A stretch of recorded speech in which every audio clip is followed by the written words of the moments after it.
Welcome to the Stars in the Making with the mission to inspire and frame the future.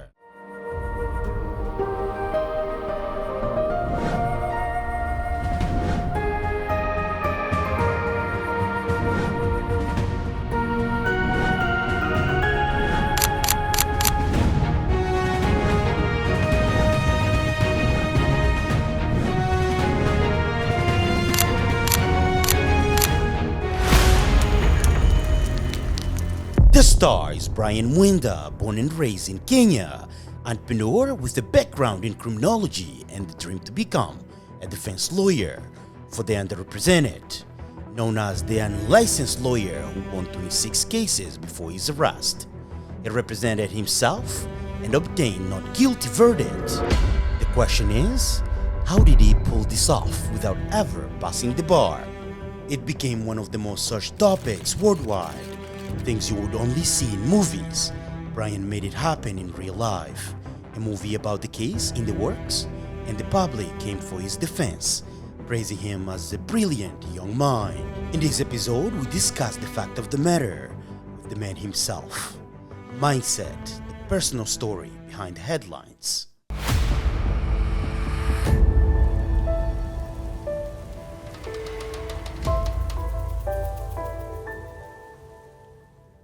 Hey guys, welcome to the Stars in the Making with the mission to inspire and frame the future. As you guys know, it's been a little while that we haven't been uploading, but today you watch the intro and it's pretty powerful. I'm definitely so pumped to welcome the man behind the headlines. Let's welcome the star. Hey Brian, how you doing, bro? I'm good. It's good to see you, brother. How are you doing? Oh, I'm doing great. Oh man, it's been a back and forth. Thank you for having me. You finally here. Thank you for having me. Thank you. Yeah, I have looked forward to this interview. I have looked forward to speaking to you on camera for a very long time, and I'm very glad that it's finally happening. Oh man, I'm so glad as well that it's definitely here. We met, and you are the man behind the headlines. Oh man, I was That is quite thinking, overwhelming. what is that?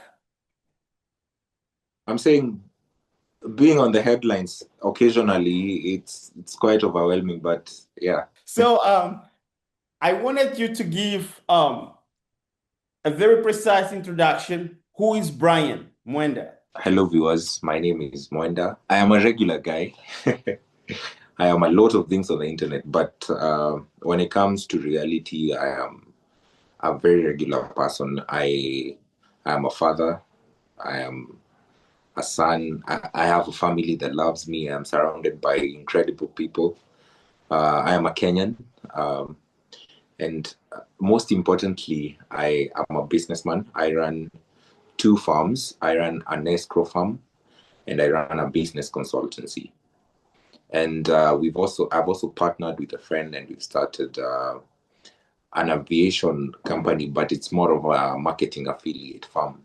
That is, we advertise and charter private planes, but we do not have the planes. We are like a third-party firm. Beautiful. So generally, from a business standpoint, that is what I do for a living. But I've had quite an interesting life. Obviously, that is why we are here. So yeah, I believe that is brief enough. Yes, that's right. Oh man, it's really interesting. I wanted to know, how do you get into criminology? Because I believe you did criminology in schools. Is that correct? Yes, I did. You see now, I've always had an interest in a certain area, but due to some limitations and circumstances that I have fought so much through my life to overcome, I was unable to pursue the dream that I always wanted to pursue. So criminology was closely related to what I've always wanted to pursue. So that is how I ended up there. Right. So what do you want to do? What do you want? Did it something? Ideally, I just wanted to get to become a lawyer originally, but I am presently in pursuit of that dream. But yeah, that is all I can say for now. Right, right. So regarding with all the headlines that are going on and that you were able to, to get some cases to get into the court and things like that, how this came Mm. about? Well, you see, there's an enormous difference between what is reported online and Yes. what is actually true. Yeah, because I'm not just saying what I don't is want to reported. I don't want to It's cut you off. yeah, Yeah, it's I don't want to it's cut you off. completely fine. Yeah, sorry. I Yeah, don't want to cut you off, but the question is what has been going on online? Like you impersonated a lawyer and you so, eventually Mhm. okay. Now I hear you. That is an allegation that the impersonation bait is completely forceful, but something that is close to that is reported to have happened. Right. I can neither deny or acknowledge that that actually happened, but what I can relay to you with confidence is that what is usually reported online and what is actually happening in reality can be very far from the truth. But my point is the most important element is that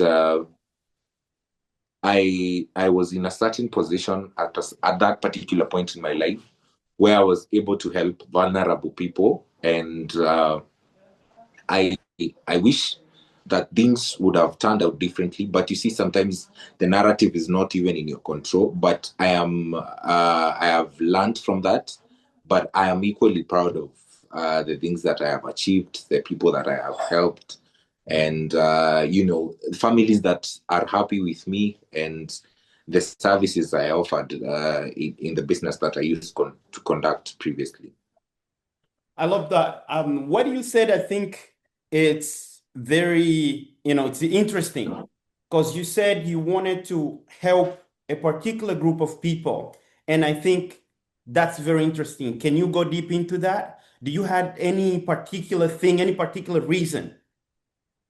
Well, in the Kenyan system, the defranchised people mostly are the financially vulnerable ones because if you go and do your research today, you'll find that at the very least 70%, and that is the least, 70% of people who are incarcerated in Kenya today are there because they are poor, because they couldn't pay fines, because they were unable to afford attorneys, because they were unable to get proper legal acuity uh, that would have assisted them get justice and prove that, you know, they shouldn't be incarcerated in the first place. So when you find somebody who is in trouble, I'll give you an example. Somebody who has been arrested and they are in trouble. On occasion, and very often, not just on occasion, you'll find every day you'll find somebody who is in trouble as long as you're roaming around temples of justice and courts. So I am so proud that I did assist some people, and it is not entirely legal, or rather illegal for people who are not lawyers to assist people. It is allowed. You can interpret laws for people who do not understand laws, just as a general citizen. But for that, you also have to request for permission from the court, and it's not primarily permission, but you have to inform the court that you are helping these people in this particular capacity.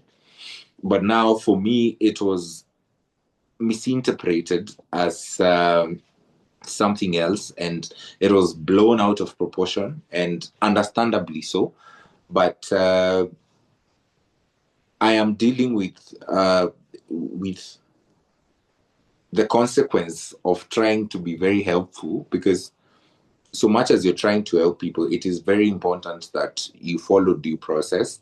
And for people who have followed that due process, even if I was not breaking the law at that time, the people who, let's say now, lawyers who've gone to school and all that, they would take offense, and that is understandable. Because why should I go to school and then there's this guy who's going to talk to just a random person who is in trouble and give them just even advice, and that advice is going to assist that person maneuver and get out of trouble. Well, I could have, gotten that as a gig and made money out of it. So it is not primarily because somebody impersonated anyone or persistent elements of fraud were present. It is because of how it was reported and how it was packaged. Interesting. And what you said, the reason why I really love all the reasoning behind it. And the most important, or what people saying online, is what really caught my attention, because it's not just anyone. This is the things that you usually maybe hear, things from the movies or things like that. Like, just for you, how do you prepare? How did you prepare for court? Let's speak hypothetically. From an hypothetical standpoint, what you need, I'm not even just speaking about Kenya alone. Even globally, there are some people who are in legal trouble, and the first thing that you do is ensure that you prepare with all the material that you have. That is, you have the internet, you have books, you have the context of your case. So for me, I'm not saying it's easy, but it's quite plausible that somebody could do that. You do not need to be a particular genius for you to achieve some things, but it needs a certain touch. You have to be too meticulous and very good with detail for you to achieve some things and for you to walk through all justice systems, because they are related, but it's one and the same, but it's not easy as well. Yes, it's not. That's what comes into, like, this guy, many people out there saying that regardless of what you did, you have some geniuses into you. Is you got to be very smart, because it's not just someone else out there just gonna pull it off, something like that. And you were able to went through 26 cases, and you won all those cases. This is a hot topic. This is what we're gonna get. But You see, but bro, one, it's only a fool that would admit that they are smart or they harbor any sort of wisdom. But I'm not going to say I'm very smart, but I think I do okay. I do okay. yeah, of course, you definitely did okay. You did okay. I mean, this is not for anyone, which is in this episode, we're trying to explore, just your mindset, your confidence. There is any particular books that you were able to read? You just went with the law in particular, or do you read different articles? Let's just say in any jurisdiction, for you to be a successful in any area or any profession, for you to be successful, you have to understand the material, the theory, and the practical ones. Let's say for a doctor, for you to try and be a doctor, or even if you're in medical school, you're attending lectures, yes, but you must read. Is that not correct? Very. So I think it is a combination of everything. You read something here, you study something there, because the area that I was active in involved a lot of reading, research, and all of that. So you cannot make one particular point and say, okay, this is what I was focusing on. No, it was broad and very comprehensive. And there is one thing, let's talk about, according to the internet and all the researchers, they said you were able to win 26 cases, and plus you own the 27th one, which is you represent yourself in court and you won again. What is that? What is Okay, that so all I about? did. What happened? What happened is that at the time, there was a lot of media publicity and a lot of push from the law society back then. So what happened is, I don't even know where these guys from the media get these things, is I was supposed to be charged thrice, okay? So there were like 3 court files. They charged me in one court and another court and another court. So I low-key managed through a technicality to ensure that one file was dismissed. So I did that with the hope that it would not get to the media and I would be left with just 2 files to deal with. But however low-key that was, that file, I maneuvered to ensure that that file was closed. But I have no idea, sincerely, I have no idea how people in the media got a wind of that. I don't know. So, Yeah. but you were able But to. we can always say investigative journalists are very thorough. They have friends in court. They get information every time. Right. But honestly, you never lost any case.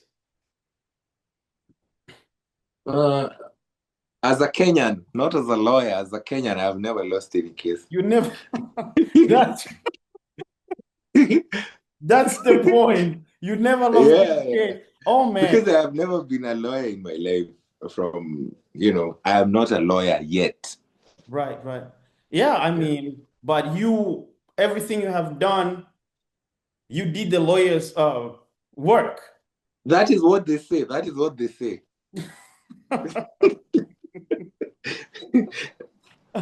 So you don't have to answer that. So Yeah. how all this case now? If everything is okay, is cleared or? No, I have 2 more remaining files, but Mhm. I can tell you confidently that I don't want to jump the gun, but Right. I'll get around it. You'll get around it. I love it. Yeah. Please do. Yeah. And you're definitely gonna be a lawyer. Yeah, of course. I'm working towards that. You have to. I mean, if you have done you came all the way through and then win all these cases, not getting there, it's oh my, you a brilliant mind. You definitely have to. And what is one thing that you wanted to change in Kenya, like a Kenya law? Something you looked at, I wanted to change that. Something I would like to change. Yes. There are quite a number. I don't think I would finish that on an interview, but to summarize it, we have a general election coming in, let's say, in the coming a year or so. Mm-hmm. So I will be vying for member of parliament in 2027, and my main goal is to legislate and amend and propose amendments in the law that I deem fit for the general public. So from land ownership to so many things, health, especially in Kenya, we have you cannot, for some reason in urban areas, you cannot own land permanently in Kenya. You can only lease land here for, let's say, 100 years. And after that, it goes back to the government. And then we have the second option where you can own it freely. So I think that is one law I would like to amend, because I don't see the point of, let's say, purchasing a property for $1 million and then 100 years later, somebody's coming there and telling you, oh, this belongs to the county government or the national government had leased this land to you. I need to amend and make a permanent change for that to, streamline land ownership in Kenya. Interesting. So for our episode, man, it's doing really great. There is one more thing that I'm gonna go back. So this is the hard question. You were able to represent yourself. And I was able to do some research online, how calm you were, like, talking in some few clips, the confidence that you have is unmatchable. Where did you take all that? But you should make room for the possibility that perhaps you saw AI generated videos.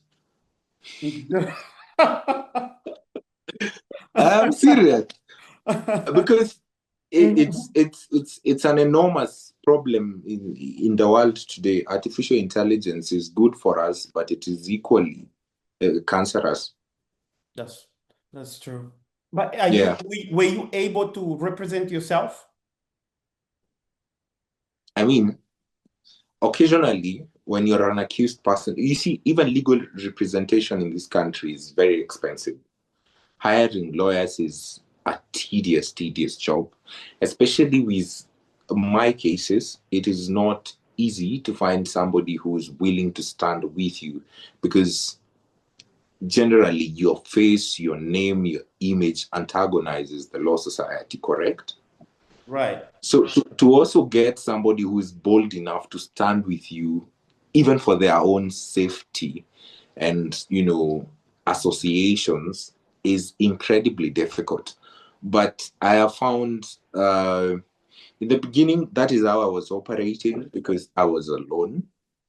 But I have a friend that decided to come in later, and right now he's holding that baton. But in the beginning, I'm not going to be deceitful here. It was me against the world. I love that. It was you against the world, and you got through that. If you had to give a bold advice to someone out there, what would you say in a hot spot like you? Because this is a really hot seat where you were. You were able to went through. I would say, if I'm being honest and completely vulnerable, it wouldn't come as perhaps what you'd expect it to be. But I would advise people not to break the law and put themselves in difficult spots, albeit any circumstance, because when it comes to especially common law and English law, it's not the conviction that is the punishment. It is the process, the legal process in English law, that is, the UK and even Commonwealth in the US. It is the process that punishes you. It's not just, the day you're told, hey, you're going to prison. It's the process, you're accused of something, and legally the assumption is you're supposed to be innocent until you're proven guilty. But from a public standpoint, you can never be innocent to those people. So in between the minute that you take plea and the minute that you either get acquitted or convicted, life punishes you thoroughly. The system itself, the process is the punishment. You get punished. You go through a lot of mental abuse. You suffer the consequence even before the decision of, okay, I did this, I'm accused of this. I'll give you an example of the cancel culture. Nobody has cancelled me, but I'm just trying to convey that. Right. It is a very difficult position to be in when you're accused of something. So it is better off that people do things the right way, not cut corners, and do their best not to break the law, because the process of somebody else trying to get justice is very punishing to the person who is accused, whether they are innocent or not. So I would tell people, just have integrity, try and do things the right way, and that is coming from somebody who has gone through and is still going through that process of dealing with it. Love that. Beautiful. This is a nice episode, and that was a nice take. There is no other way you can put that through. This is the whole episode right there. All right. I love that take. I love this episode. So now we are going to our rapid fire game, which is you're gonna have to respond. I'm hoping you are ready. Okay. All right. So let's bounce.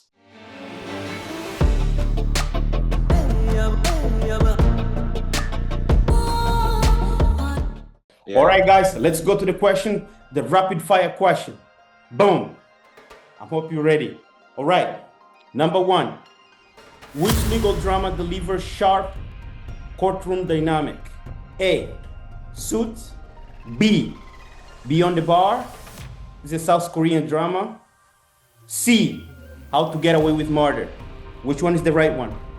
I'm saying amongst those three, the one that to your question, it's How to Get Away with Murder. Love that. Second question, most impactful book on decision making under pressure. A, Thinking Fast and Slow. B, Blink. C, Influence.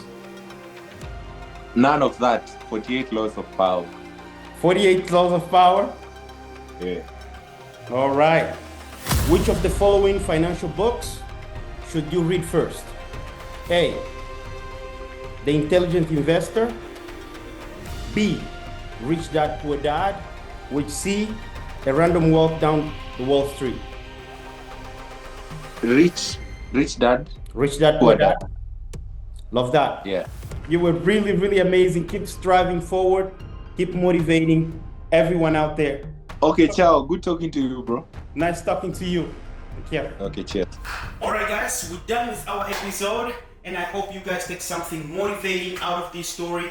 Never ever impersonate anyone. This is one in a million story, and I wanted to bring this story to life so you guys can take something motivating out of it. Because as you know, we talk about motivational story, and I hope you guys take something positive. And I love you guys. Have a good one. Starts in the making. We out.